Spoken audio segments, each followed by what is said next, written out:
Hi friends, welcome back. ഇന്നത്തെ നമ്മുടെ video breakfast ആയിട്ടും ഡിന്നറായിട്ടൊക്കെ കഴിക്കാൻ പറ്റിയിട്ടുള്ള ബട്ടൂരയുടെ റെസിപ്പിയാണ്.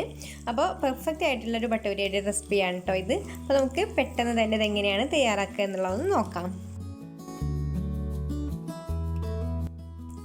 അപ്പോൾ നമുക്കിതിൽ വേണ്ട മാവ് തയ്യാറാക്കാൻ വേണ്ടിയിട്ട് ഞാനിവിടെ 2 കപ്പ് മൈദ ഇതുപോലൊരു ബൗളിലേക്ക് ഇട്ട് കൊടുക്കുന്നുണ്ട്. ഇതിലേക്ക് ഇനി 3 ടേബിൾ സ്പൂൺ റവ ചേർത്ത് കൊടുക്കാം. പിന്നെ 1 ടീസ്പൂൺ ബേക്കിംഗ് പൗഡറും പാകത്തിനുള്ള ഉപ്പും കൂടി ചേർത്ത് കൊടുത്തിട്ട് ഇതുപോലെ നന്നായിട്ട് ആദ്യം ഒന്ന് യോജിപ്പിച്ചെടുക്കാം. ഇതിലേക്ക് 1 ടേബിൾ സ്പൂൺ നെയ്യ് ചേർത്ത് കൊടുക്കുന്നുണ്ട്. പിന്നെ ഇതിലേക്ക് 2 ടേബിൾ സ്പൂൺ തൈരും കൂടി ചേർത്ത് കൊടുക്കുന്നുണ്ട്. അപ്പോൾ ഞാൻ അധികം പുളിയില്ലാത്ത കട്ട തൈരാണ് കേട്ടോ എടുത്തിട്ടുള്ളത്. ഇനി കൈകൊണ്ട് ആദ്യം ഇതുപോലെ നന്നായിട്ടൊന്ന് മിക്സ് ചെയ്തെടുക്കുക.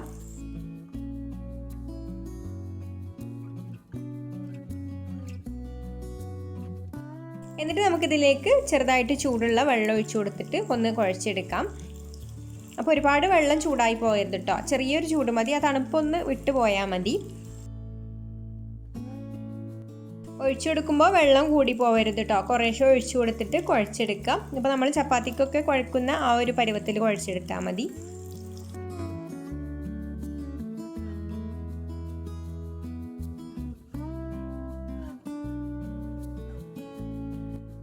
ഇപ്പോൾ മാവ് ഇതാ ഇതുപോലെ ആക്കി എടുത്തിട്ടുണ്ട്. ഇനി കുറച്ച് സമയം കൂടെ ഒന്ന് കുഴച്ചെടുക്കാം.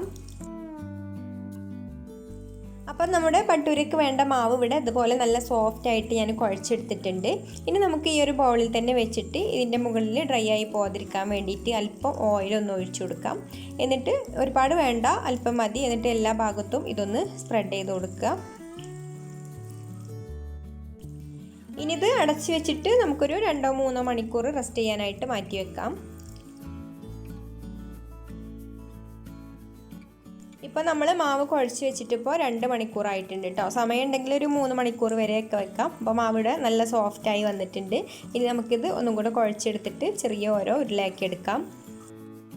ഈ ഒരു വലിപ്പത്തിലുള്ള ഉരുളയാക്കി എടുക്കാം.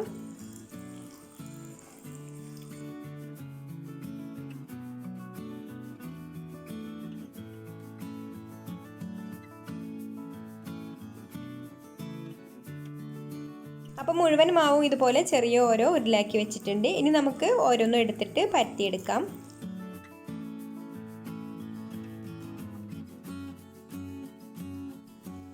ഇത് പരത്തിയെടുക്കാൻ ഒരുപാട് പൊടി ഇട്ട് കൊടുക്കേണ്ട കേട്ടോ. ആദ്യം ഒന്ന് ഒരു പ്രാവശ്യം തന്നെ ഇട്ട് കൊടുത്താൽ മതി.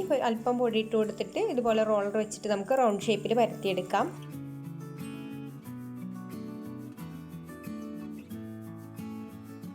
അപ്പോൾ ഇതിവിടെ പരത്തിയെടുത്തിട്ടുണ്ട്. ഒരുപാട് തിന്നായിട്ട് പരത്തിയെടുക്കരുത് കേട്ടോ. അതാ ഇതുപോലെ ചെറിയൊരു കട്ടിയിൽ വേണം പരത്തിയെടുക്കാൻ, എന്നാലേ നന്നായിട്ട് ഇത് പൊങ്ങി വരുള്ളൂ. എന്നിട്ട് നമുക്കിത് നല്ല ചൂടായിട്ടുള്ള എണ്ണയിലേക്ക് ഇട്ട് കൊടുക്കാം.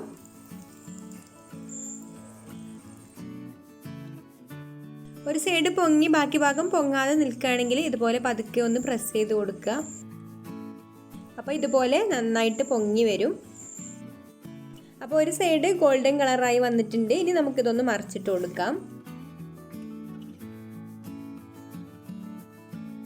ഇനി ഈ ഭാഗം കൂടെ ഇതുപോലെ കളറായി വന്നതിന് ശേഷം നമുക്ക് കോരിയെടുക്കാം. ഇനി ബാക്കിയുള്ളതെല്ലാം നമുക്ക് ഇതുപോലെ തന്നെ പൊരിച്ചെടുക്കാം. അപ്പോൾ ഞാൻ ഓരോന്നും എണ്ണയിലേക്ക് ഇട്ടിട്ട് പിന്നെ അടുത്തത് ഇടാനുള്ളത് അപ്പോൾ തന്നെ പരത്തിയെടുക്കുകയാണ് ചെയ്യുന്നത്.